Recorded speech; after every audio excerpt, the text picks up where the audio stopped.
사람은 누구나 자신이 가지고 있는 가치관이 있습니다. 그리고 그 가치관에 따라서 세상을 바라보는 방식도 다양하죠. 우리는 하나님을 믿는 백성으로서 기독교인의 가치관을 가지고 있습니다. 액자트를 가지고 왔는데요, 프레임이라고도 하죠. 각자의 프레임이 있어요. 그 사진 찍는 분들이 손으로 이렇게 하는 거 있잖아요. 제가 어렸을 때는 멋모르고 이렇게 손 이렇게 하는 거 보면 되게 막 좀 유치하게 그분들을 좀 깔봤어요. 뭐 굳이 이렇게 티내면서 자기가 뭐 작가라는 걸 이렇게 표시해야 되나 싶었는데, 실제로 여러분들이 밖에서 이렇게 한번 해서 보세요. 그러면 요 틀 안에 들어오는 세상이 달라 보여요. 정말 달라 보이더라고요. 밖은 전체는 그렇지 않더라도 이렇게만 보더라도 정말 달라요. 다르네요, 진짜. 앞에 계신 두 분 달라 보이네요. 네. 이 프레임이라는 것이 세상을 바라보는데 정말 결정적인 역할을 하는구나라는 생각을 하게 됩니다. 유튜브 자료를 보다가 두 가지 실험 영상을 보게 됐는데요. 첫 번째 실험 영상에서는 옷차림에 대한 편견에 대한 영상이었습니다. 어떤 노숙자가 길을 걸어가다가 쓰러질 때와 수트를 입은 사람이 쓰러질 때를 비교한 실험 영상인데요. 노숙자가 길을 가다가 쓰러졌어요. 정상적으로 걷다가 쓰러졌어요. 어떻게 할까요, 사람들이? 아무런 반응도 보이지 않습니다. 그냥 옷차림만 보고 그 노숙자가 쓰러졌으니 뭐 쓰러졌는가 보다라고 생각하고 그냥 쓱쓱쓱 지나가 버립니다. 아무도 관심을 가져주지 않습니다.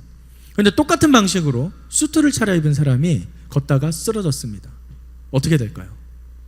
주위에 있는 모든 사람들이 달려듭니다. 어떻게 됐냐고, 괜찮냐고, 119를 불러주고 경찰을 불러주고 관심을 갖게 됩니다. 옷차림 하나만으로 달라진 모습들을, 그런 시민들의 반응의 차이를 보여주는 영상이에요. 또 하나의 실험은 이제 길거리를 걸어가다가 누군가 이제 돈을 흘리는 실험 영상이에요. 걸어가다가 주머니에서 뭘 빼는 척하다가 돈을 흘립니다. 흘렸을 때 어떤 반응을 보여주는가? 대부분의 사람들은 돈을 집어줍니다. 근데 중요한 게 또 액수더라고요. 좀 가치가 떨어지는 10달러, 뭐 5달러, 1달러는 다 주어줍니다. 근데 100달러, 50달러는 가져갑니다. 액수에 따라서 차이가 있어요. 그런데 놀라운 장면이 있었어요.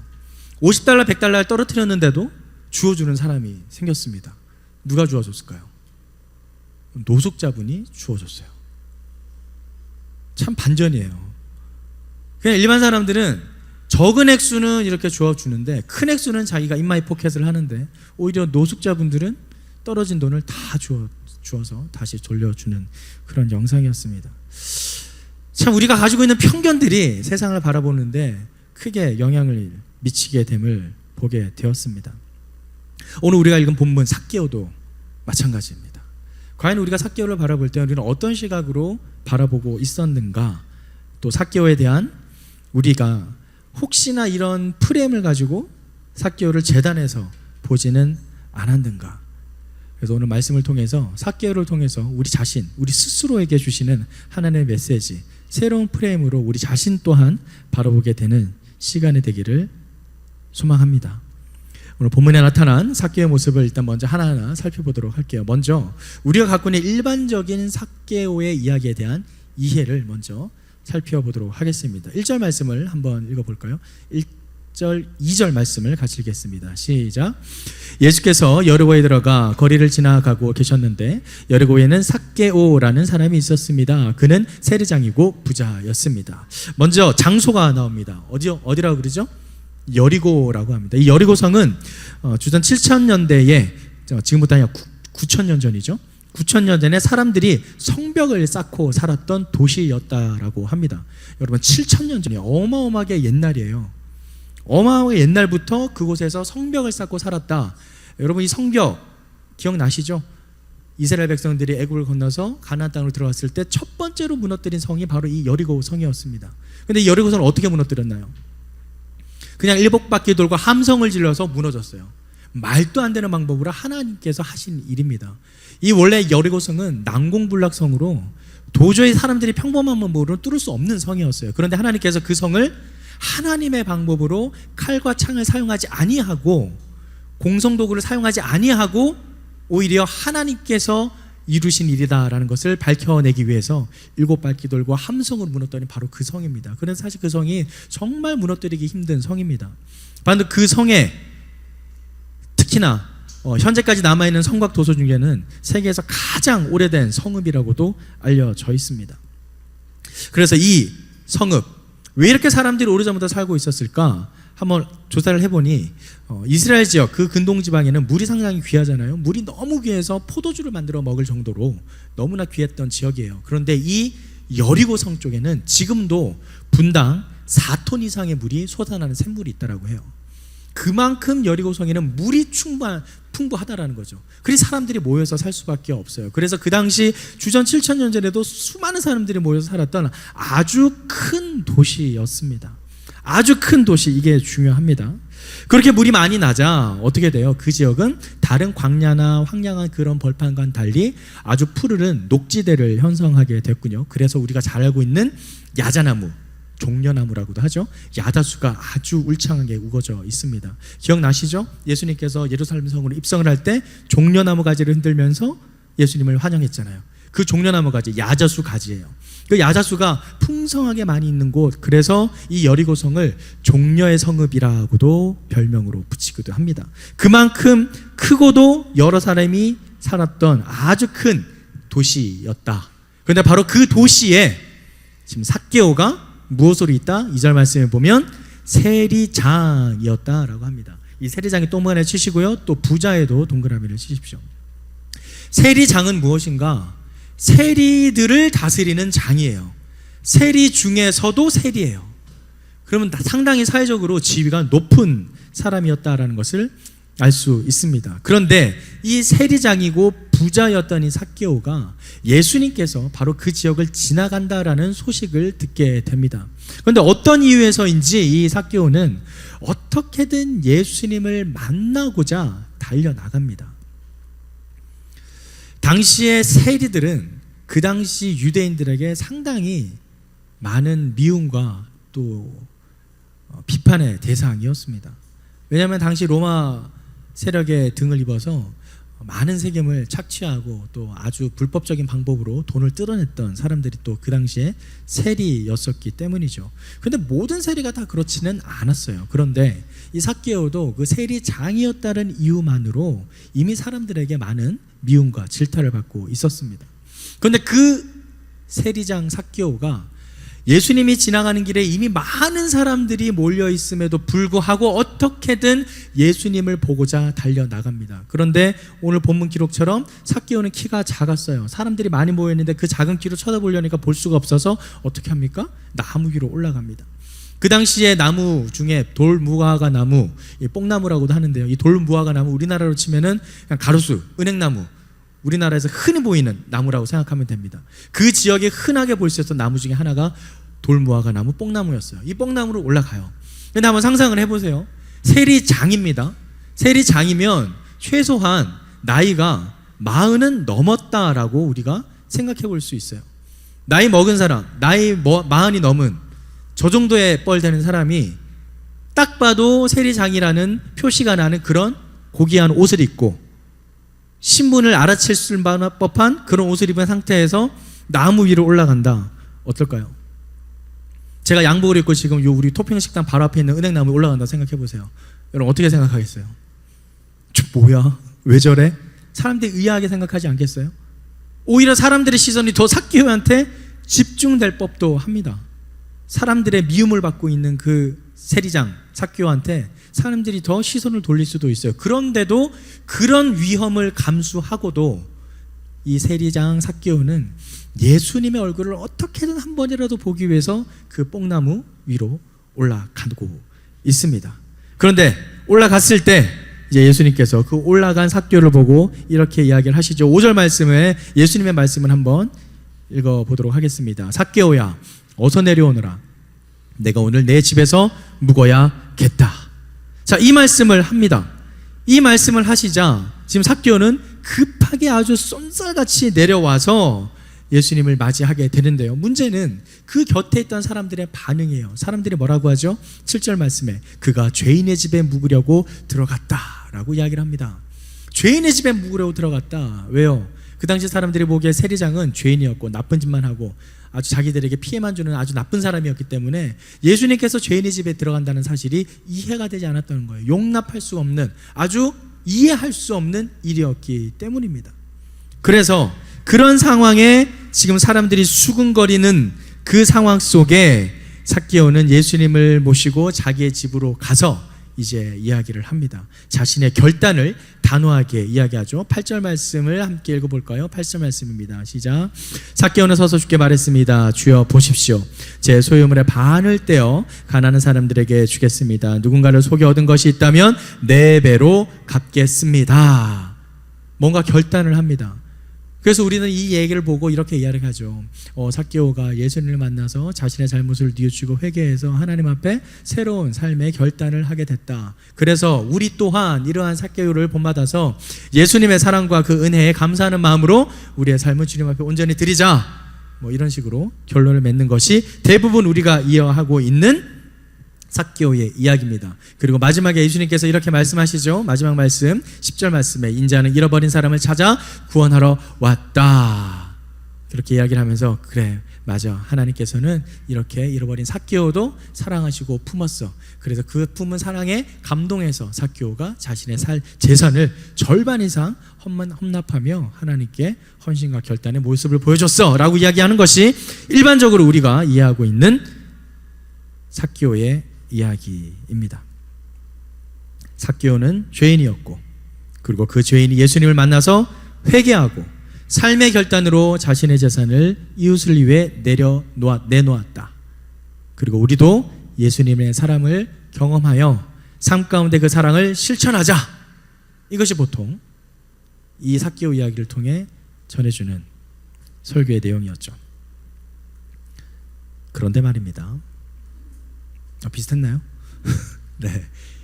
중요한 건 과연 삭개오가 정말 죄인이었냐라는 거죠.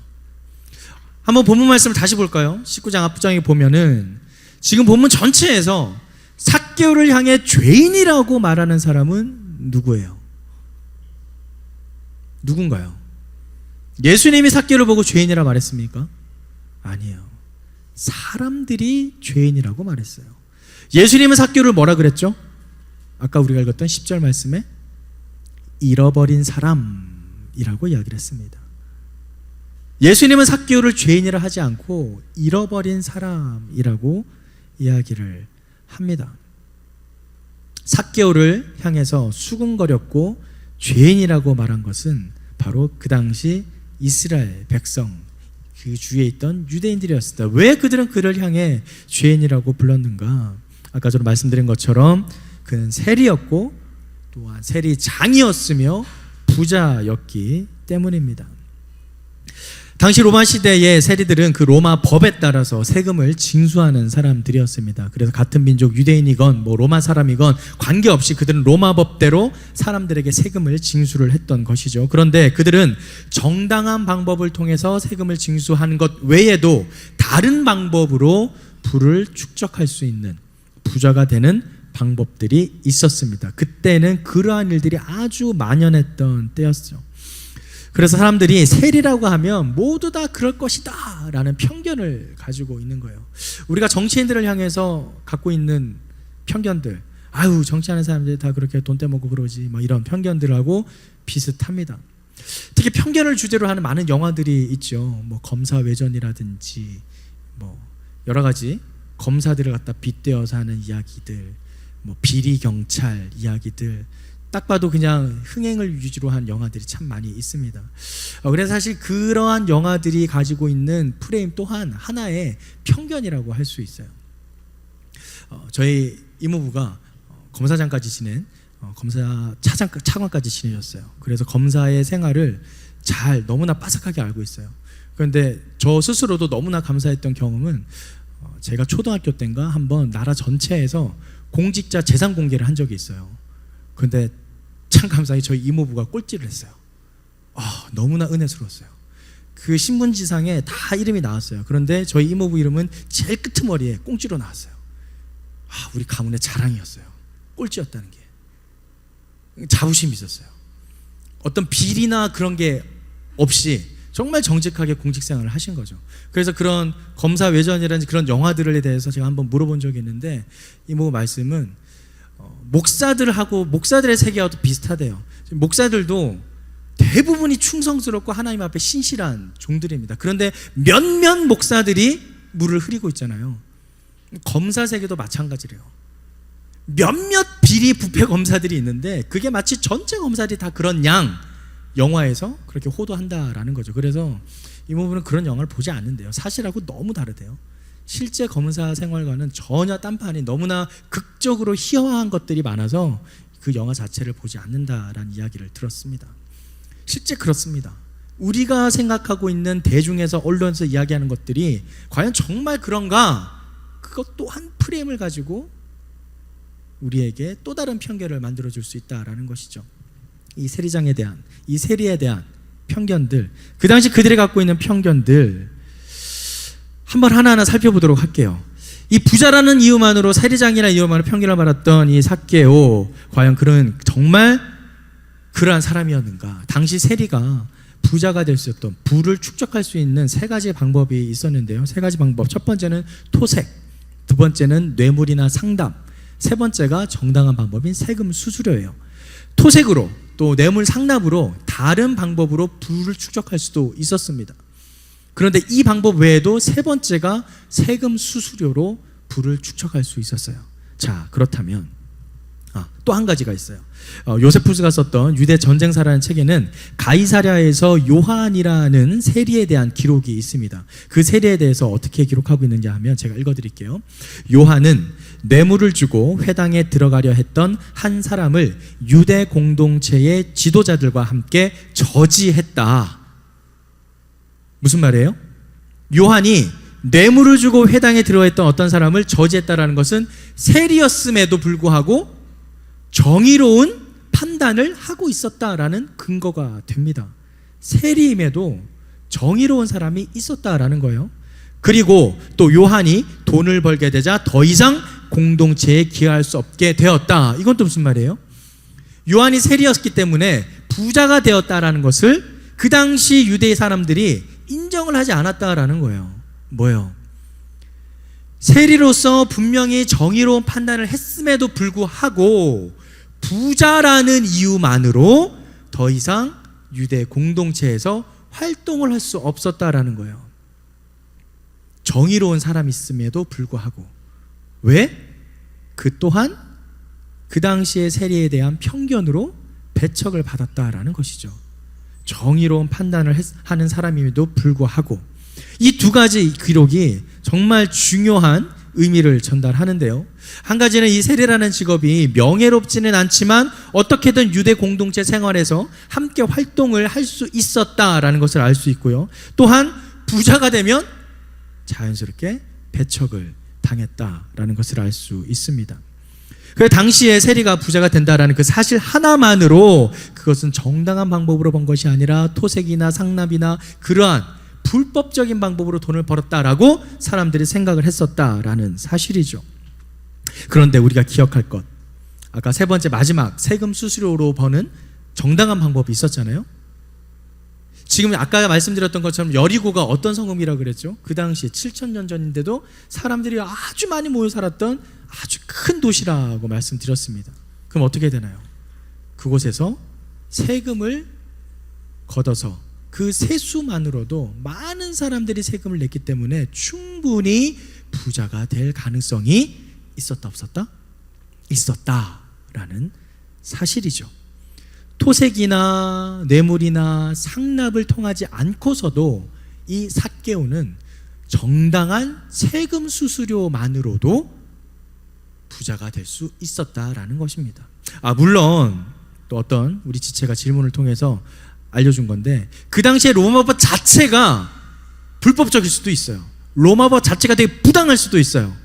그런데 그것은 어쨌든 로마 시민뿐만 아니라 유대인뿐만 아니라 로마 시민에게 동시에 다 적용됐기 때문에 또한 그런 것도 그것이 부당하다 하더라도 그 당시에 있는 모든 사람들에게는 똑같이 적용되었던 법이기 때문에 그 법 기준에서는 누구나 합법적으로 세금으로도 부자가 될 수 있었다라는 것을 생각할 수 있습니다. 자, 이렇게 생각해 봤을 때 삭개오를 우리는 다시 한번 생각해 볼 여지가 있습니다.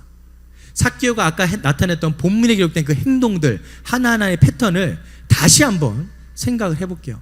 그냥 삭개오를 죄인이라고 치부하는 그 프레임을 내려놓고 정말 그가 정당한 방법으로 바른 방법으로 살아왔던, 아까 요세푸스의 기록에 남았던 요한이라는 그 세리처럼 정의로운 사람이었다라는 프레임을 가지고 또 한번 바라보겠습니다. 첫 번째, 먼저 삭개오에게는 예수님을 만나고 싶은 간절함이 있었다라는 사실입니다.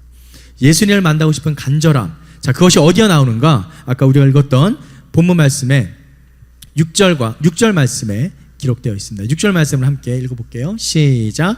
삭개오는 얼른 내려와 기뻐하면서 예수를 맞이했습니다. 자, 이 말씀을 한번 동그라미 쳐볼게요. 얼른에 동그라미 치고요, 내려와 기뻐하면서의 동그라미 치고요, 맞이했습니다의 동그라미 치세요. 얼른, 기뻐하면서, 맞이했다. 요 세 가지 단어.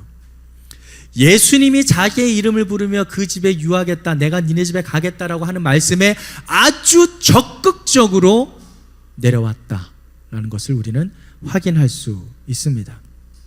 여러분 기억나세요? 니고데모가 예수님을 만나기 위해서 언제 찾아갔죠? 깜깜한 밤에 찾아갔습니다. 왜 밤에 찾아갑니까? 자신이 바리새파 사람이기 때문에 또 다른 바리새파 사람들이 자신이 예수님을 만나는 모습을 보고 오해할까봐, 쫓겨날까봐 두려워서 바리새인 사람들의 눈을 피해서 밤에 찾아갔어요. 그랬더니 예수님께서 뭐라 그랬어요? 어둠에 거하는 자마다 빛을 두려워한다, 이런 말씀하셨죠. 요한복음 3장 20절에서 21절 말씀을 제가 읽어드리겠습니다. 악을 행하는 자마다 빛을 미워하여 빛으로 오지 아니하나니 이는 그 행위가 드러날까 하며 진리를 따르는 자는 빛으로 오나니 이는 그 행위가 하나님 안에서 행한 것임을 나타내려 함이라. 뭐라 그래요? 악을 행하는 사람은 어둠에 거하길 원해요. 빛으로 나오길 싫어해요.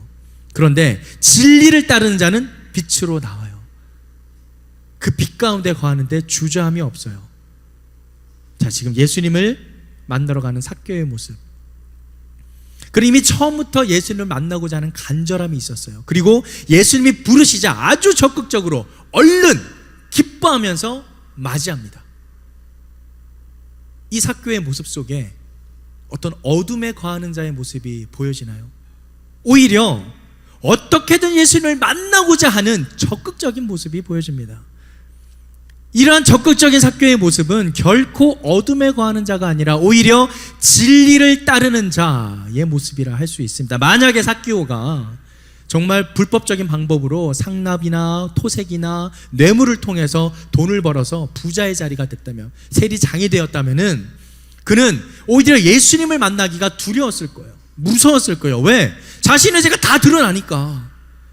자신의 삶이 그대로 다 드러나고 다 들통날 것이 두려워서 오히려 예수님을 피했을 것입니다. 그런데 지금 삭개오는 예수님을 피하지 않아요.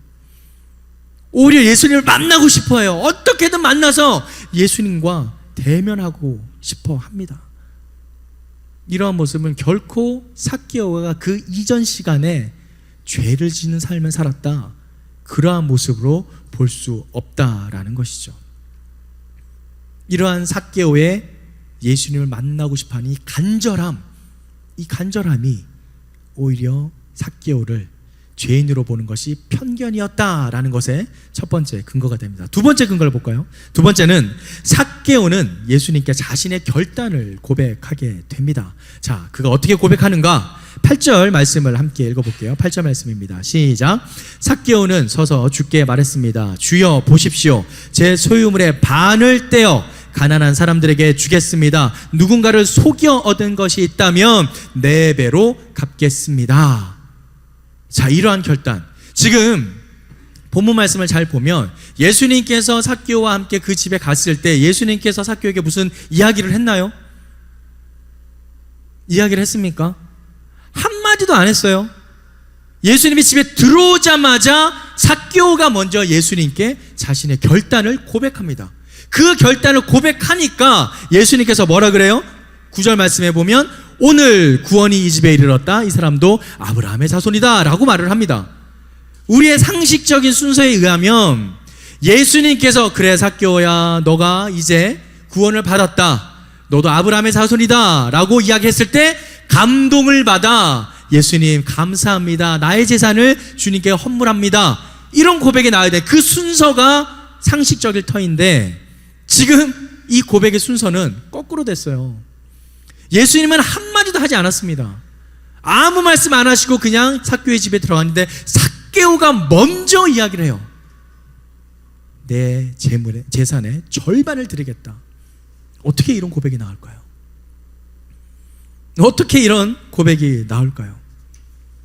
또한 그 고백의 문장을 한번 잘 보세요. 8절 후반부에 보면 만일 제가 누군가를 속여 얻은 것이 있다면, 누군가를 속여 얻은 것이 있다면 뭐예요? 조건절입니다. if 문장이에요. 그럼 이 조건절은 가정법이니까 그런 일이 있었다는 거예요? 없었다는 거예요? 없었다는 확신에서 혹시라도 나도 모르게 내가 그러한 불법적인 방법을 있었다면 그것의 4배를 갚겠다라는 겁니다. 본인도 모르게, 자신도 모르게 부지불식간에 지을 수 있는 죄마저도 혹시나 있다면 거기에 대해서 충분히 내가 배상을 하겠다라는 결단이에요. 이것은 이전에 자신이 지은 죄가 있다면 감히 할 수 없는 고백입니다. 이전에 조금이라도 뇌물이나 상남이나 토색을 통해서 불법적인 방법으로 재산을 모은 경험이 있다면, 그런 행동이 한 번이라도 있었다면 결코 이러한 고백을 할 수 없습니다.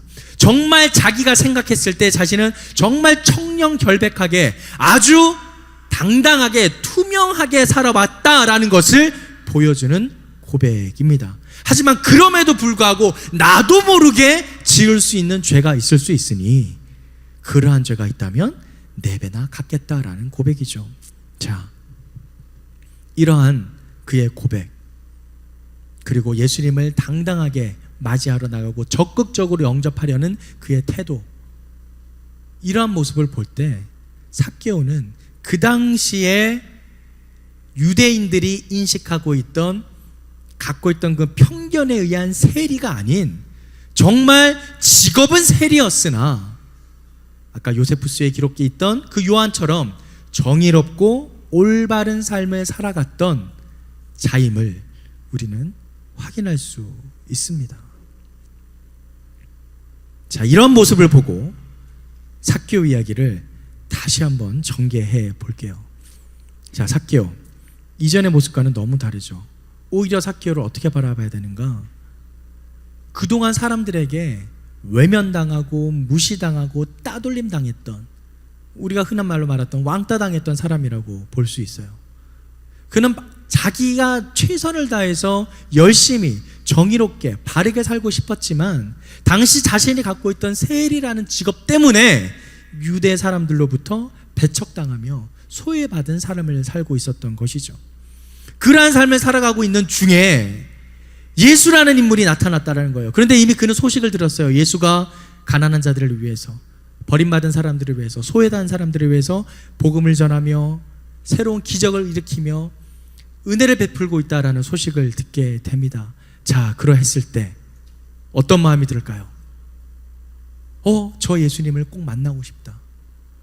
내가 그동안 이 유대 사람들에게 받았던 소외와 서름과 따돌림들, 근데 저 예수라는 사람을 만나면 내가 드디어 그동안의 모든 삶을 그분에게 말할 수 있겠구나. 나를 알아주는 사람을 만날 수 있겠구나. 그런 간절함이 들지 않았을까요? 그가 예수를 만나고 싶은 간절함, 바로 자신의 삶을 알아줄 사람이 드디어 나타났다라는 겁니다. 그래서 어떻게든 예수님을 보고 싶어서 달려나갑니다. 근데 그가 키가 작아요. 그래서 나무 위로 올라갑니다. 어떻게든 예수님을 보고 싶으니까. 그런데 놀라운 일이 일어납니다. 그 많은 인파 중에, 물론 나무에 올라갔기 때문에 눈에 띄었겠지만 예수님께서 그 나무에 올라간 사람을 보고 부릅니다. 뭐라 그래요? 5절 말씀에 삭개오야 그럽니다. 삭개오야 어서 내려오너라. 지금 예수님이 삭개오를 만난 적이 있나요? 없습니다. 그 나무에 올라간 사람, 그 사람이 삭개오라고 아는 사람은 그냥 그 당시에 유대 사람들일 뿐이에요. 근데 예수님을 처음 만난 사람들 어떻게 이름 알았을까? 늘 말씀드리는 거지만 예수님의 신적 능력이 여기서 발휘하는 거예요. 예수님은 자신의 신적 능력을 자신을 위해서는 쓰지 않았어요. 우리를 위해서는 사용하십니다. 광야에서 시험을 당했을 때 신적 능력을 사용하지 않고 철저히 인간적인 모습으로 시험을 당하시죠. 자신을 위해서는 신적 능력을 쓰지 않지만 우리를 위해서, 사람들을 위해서는 신적 능력을 사용하세요. 삭개오를 알아보고 이야기를 합니다. 삭개오야. 자, 그 이름을 불렸을 때 삭개오가 어땠을까요? 여러분, 삭개오가 무슨 뜻인지 아는가요? 삭개오. 삭개오의 그 이름의 뜻은 순결한 자, 의로운 자, 진실한 자의 의미를 지니고 있습니다. 삭개오의 이름 자체가 그래요. 그런데 평생 이 삭개오라는 이름으로 살아가기 위해서 정말 신실하고 순결하고 진실한 자로 살아가기 위해서 노력하고 살아왔는데 사람들은 자신을 그 이름대로 불러주질 않았어요. 세리라는 이유만으로, 세리장이라는 이유만으로, 부자라는 이유만으로 자신을 따돌리고 소외시키고 외면했습니다. 자신은 그 이름에 걸맞는 삶을 살아가려고 그렇게 노력을 했건만 오히려 사람들은 그를 인정하지 않았어요. 그런데 지금 예수님께서 그의 이름을 불러줍니다. 삭개오야. 얼마나 감동됐을까요? 그 이름을 불러주는 것만으로도 드디어 나를 알아줄 분이 나타났구나. 그 감동에 벅차올라서 그는 뛰어내려옵니다. 예수님을 집으로 모십니다. 그리고 그 감동에 벅차서 고백하는 말, 주님, 제 소유물의 반을 떼어 가난한 사람들에게 주겠습니다. 이게 나오는 거예요. 예수님이 아무 말도 안 해도 먼저 나올 수 있었던 이유, 바로 자신의 이름을 불러주어서 나의 원래 이름의 뜻, 순결한 자, 진실한 자, 나의 이름을 불러주는 자가 나타났구나. 이 감동에 겨워 자신의 재산의 절반을 떼어주는 겁니다. 그리고 결단하죠. 행여라도 내가 잘못한 게 있으면 네 배라도 갚겠다. 자, 그랬을 때 예수님께서 어떻게 이야기를 하나요? 마지막 말씀 9절에서 10절 말씀을 함께 읽겠습니다. 시작. 예수께서 삭개오에게 말씀하셨습니다. 오늘 구원이 이 집에 이르렀다. 이 사람도 아브라함의 자손이다. 인자는 잃어버린 사람을 찾아 구원하러 왔다. 아까도 말했지만 삭개오가 유대인의 자손이라 그랬습니다. 유대인이죠. 자, 그러면 이 사람도 아브라함의 자손이다 라고 또 굳이 말할 필요가 있을까요? 이미 혈통적으로는 아브라함의 자손 맞아요. 유대인이에요. 그런데 지금 굳이 다시 한번 아브라함의 자손이다 라고 말하는 이유가 뭘까요? 아브라함은 우리가 알고 있는 것처럼 믿음의 조상입니다. 그죠? 믿음으로 의롭다 칭함을 받은 첫 번째 인물이에요. 바로 그 아브라함의 자손이라는 의미 속에는 혈통의 족보를 넘어서 믿음의 계보 안에 이 삭개오도 들어간다라는 것을 포함하고 있습니다. 더 이상 이 삭개오는 유대인으로서 소외받고 멸시받고 외면받았던 유대인의 혈통의 신분만이 아닌 유대인의 혈통을 넘어 믿음의 계보 속에 들어오게 된다라는 것을 선포하신 겁니다. 그리고 또한 다시 한번 인자는 잃어버린 사람을 찾아 구원하러 왔다. 즉 삭개오는 그렇게 유대인들에게 외면받고 소외받아 잃어버렸던 사람을 구하려 온 것이다. 잃어버렸던 본질을 회복하고 소외되었던 본질을 회복하려 오신 분, 그것이 바로 예수님이다 라는 것을 선포하시죠. 바로 누가복음 4장 18절에서 19절 말씀에 기록된 말씀인데요, 같이 함께 읽겠습니다. 시작. 주의 성령이 내게 임하셨으니 이는 가난한 자에게 복음을 전하게 하시려고 내게 기름을 부으시고 나를 보내사 포로된 자에게 자유를, 눈먼 자에게 다시 보게 함을 전파하며 눌린 자를 자유롭게 하고 주의 은혜의 해를 전파하게 하려 하심이라 하였더라. 아멘. 예수님께서 이 땅에 오셔서 전파하시고자 했던 것, 바로 가난한 자에게 복음을, 포로된 자에게 자유를, 눈먼 자에게 다시 보게 함을, 눌린 자에게 자유를 선포하는, 바로 잃어버린 자를 찾아 구원하시는 예수님의 그 능력을 삭개오에게 선포했던 것입니다. 사랑하는 다윗 공동체 여러분, 행여라도 여러분 삶에 소외받았던 그런 경험이 있으신가요? 저도 소외받았던 경험이 있습니다. 지금 말하는 왕따까지는 아니지만 왕따에 비슷한 경험을 한 적이 있어요. 지금도 생생하게 기억하고 있는 초등학교 때 일인데요. 초등학교 2학년 때 요즘도 그렇지만 이제 학생들을 초대해서 생일잔치를 하잖아요. 친구들을 초대해서 생일잔치를 합니다. 생일잔치 때 여러 사람을 초대했어요. 그런데 그때 제가 다니던 학교에 저는 그때 51명이 한 반에 있었어요. 그 중에 정말 제가 봐도 출중한 인물을 가진 남자친구가 한 명 있었어요. 그 이름도 기억해요. 유튜브로 나가겠지만 상관없어요. 김홍석이라고. 이름도 까먹지 않아요. 잊어버릴 수가 없어요. 그 이름. 아주 잘생겼고 공부도 잘했어요. 그림도 잘 그리고 뭐 못하는 게 없어요. 운동도 잘하고. 그래서 여자들한테도 인기도 많아요. 여학생들한테 인기도 많았어요. 남학생들한테도 인기가 많았어요. 그래서 그 친구 주변에 항상 사람이 많았어요. 그래서 제 생일날 친구들을 초대했어요. 그 친구도 당연히 초대했죠. 많은 친구들이 왔어요. 그래서 우리 집에서 점심을 먹고 짜장면을 먹고 이제 밖에 나가서 이제 놀려고 공놀이를 하려고 나갔어요. 그래서 전 배구공을 들고 나갔고 남자들하고 하려는 인원수가 모자라서 애들하고 다 같이 하려고 했는데 저 한쪽에 여자아이들이 우르르 몰려 있는 거예요. 가보니까 그 몰려 있는 중앙에 그 아이가 있었어요. 홍석이가 중심에 딱 앉아 있었어요. 그래서 그래, 이렇게 모여 있구나 싶어서 제가 가서 얘기했어요. 얘들아 같이 배구하지 않을래? 이렇게 물어봤어요.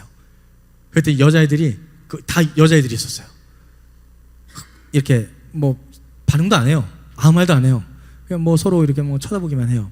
그때 홍석이가 한마디 합니다. 같이 해줄까? 그 말까지만 기억나요. 그 다음부터는 했는지 안 했는지 기억이 안 나요. 딱 거기까지만 기억이 나요. 그게 저한테는 너무 큰 상처가 됐어요. 제 생일이잖아요. 저를 보러 온 게 아니죠. 그 친구가 왔기 때문에 왔던 친구들이에요. 그래서 그게 저한테 너무나 큰 상처가 돼서 생일에 대한 트라우마가 생겨버렸어요. 행여나 생일날 내가 소외받고 또 외면당할까봐 두려움에 누구를 만나든 그 여자친구를 만날 때도 그랬어요. 내가 먼저 생일이라는 걸 알려요. 자, 내일 생일이야. 뭐 할 거야? 이런 식으로. 혹시나 여자친구도 저를 그렇게 할까봐. 지금 아내도 마찬가지고. 그래서 항상 결혼하고 난 다음에도 아내한테 먼저 얘기를 해요. 내일 내 생일이야. 뭐 먹을 거야? 먼저 제가 얘기를 해요. 그런 상처를 받지 않기 위해서. 방어적으로 된 거죠. 근데 그 상처가 극복되는 것은 나중에 사역을 하면서 우리 서빙고에서 고등부 사역을 하면서 우리 고등부 친구들 통해서 이렇게 극복되는 기회가 또 있었는데, 중요한 건 그 소외당하는 경험이 상당한 시간 저의 삶을 지배했다라는 겁니다. 그게 초등학교 2학년 때 경험이에요. 그런데 결혼하고 이후에도 아내한테까지 그게 영향을 미쳤어요. 여러분, 이 소외당한다라는 게 그 경험을 받게 되면 그 여파와 트라우마가 정말 오래 갑니다. 그런데 지금 이 삭개오, 그는 그 세리라는 직업, 그리고 부자가 된 이후에 그러한 외면을 당해왔던 거예요. 저는 초등학교 때 당했지만 그는 이미 다 큰 성인이 돼서 그러한 외면을 당하게 돼요. 얼마나 그 상처가 컸을까요? 얼마나 외로웠을까요? 얼마나 슬펐을까요? 그런데 자신의 이름을 이름대로 불러주는 사람, 예수가 나타났다. 그에게는 정말 큰 감동이었을 겁니다. 제가 그러한 상처가 있어서 여러 가지 예배를 드리고 또 회복되고 하는 과정 가운데 내적치유 세미나라는 것을 또 함께 경험을 하게 됩니다. 그 내적치유 세미나 가가지고 또 이렇게 기도하는 시간이 있었는데요. 내적치유 세미나에 갖는 그 자리에 집회장에 딱 들어갔더니 깜깜해요. 어두워요. 그런데 이런 우리 자리가 이렇게 배치되어 있고 통로가 있는데 통로마다 각티슈가 이렇게 다다다닥 놓여져 있는 거예요. 그래서 여기 무슨 이렇게 각티슈가 많나 싶었어요. 그런데 나중에 그 고마움을 깨닫게 되죠. 세미나가 시작되기 전 사람들이 다 모였어요. 꽉 찼어요. BGM도 되게 잔잔한 게 나와요. 그리고 조명이 하나 딱 켜집니다. 무대에 강대상만 쫙 비춰져요. 그리고 좀 있다가 목사님 한 분이 딱 등장합니다. 주서택 목사님이라고 지금은 또 내적치유 세미나 하시는 분이세요. 목사님 딱 올라와서 한마디를 하세요. 조용한 가운데 BGM도 꺼지고 정막 가운데 한마디. 여러분, 여기까지 오시느라 정말 고생 많으셨습니다. 딱 이 말씀을 하시는데 그때부터 펑펑 펑펑 울기 시작합니다. 엄청 울었어요. 2박 3일 캠프였거든요. 3박 4일 캠프였는데 3박 4일 동안 내내 울었어요. 여러분 그 3일을 연속으로 울면 어떻게 되는지 아세요? 눈이 뻘개져요. 진짜 눈이 뻘개지고 눈물 나는 게 두려워져요. 왜냐하면 눈물이 짜요. 이 눈이 팅팅 부어서 뻘개졌는데 눈물이 또 나면 그 눈물 때문에 아파요. 따가워서. 그런데 눈물을 안 흘릴 수가 없어요. 그래서 또 흘리게 돼요. 그래서 또 빨개지고 붓고, 그런데 또 울고, 눈물 흘리면 또 두렵고 아파서, 그런데 계속 흘려요. 정말 3일 내내 울었습니다. 정말 그 감동과 그 나를 사랑하시는 하나님의 그 메시지에 너무나 감사해서 마치 잘하였도다 착하고 충성된 종아라 하면서 나를 품어주시는 그 예수님의 사랑을 거기서 경험했어요. 그 3박 4일 동안 눈물을 펑펑 쏟으면서 한 가지 깨달았던 게 있어요. 무엇인가? 눈물을 닦는 데는 크리넥스가 제일 좋구나. 제일 부드러워요. 그게 다른 티슈는 화장실 티슈는 까끌까끌해가지고 너무 아파요. 크리넥스가 제일 부드러워요. 크리넥스를 쓰는 이유가 있었어요. 중요한 건 그렇게 하나님을 만나는 것이 나를 알아주고 나의 모든 삶에 대해서 품어주시는 분을 만난다는 그 자체가 얼마나 큰 감동인지 모릅니다. 사랑하는 다윗 공동체 여러분, 바로 그 하나님을 만나시길 주님의 이름으로 축원합니다. 바로 그 예수님의 사랑을 경험하시길 주님의 이름으로 축원합니다. 삭개오는 바로 그러한 예수님의 사랑을 경험한 거예요. 삭개오야, 순결한 자야, 진실한 자야, 자신의 원래 이름의 의미를 불러주는 바로 그분을 만난 것입니다.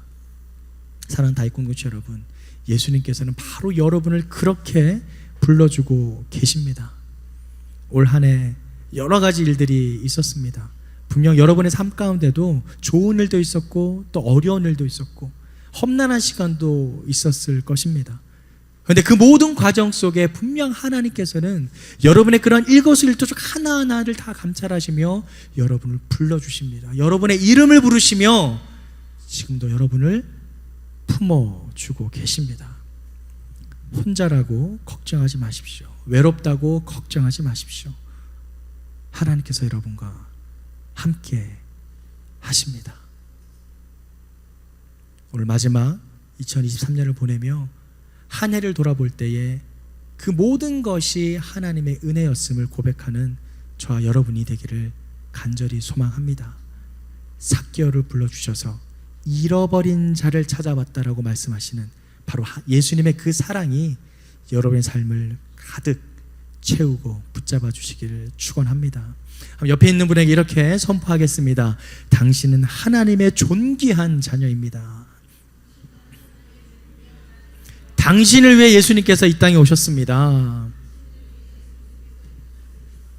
아멘. 우리의 삶이 삭개오처럼 때로는 사회로부터, 친구들로부터, 심지어는 가족으로부터 외면당하고 소외당할지라도 이미 우리를 사랑하고 불러주시는 그 예수님의 사랑으로 말미암아 넉넉히 삶의 자리자리에서 사랑으로 이겨내며 승리하는 우리 모든 다윗 공동체 지체들 되기를 주님의 이름으로 축원합니다.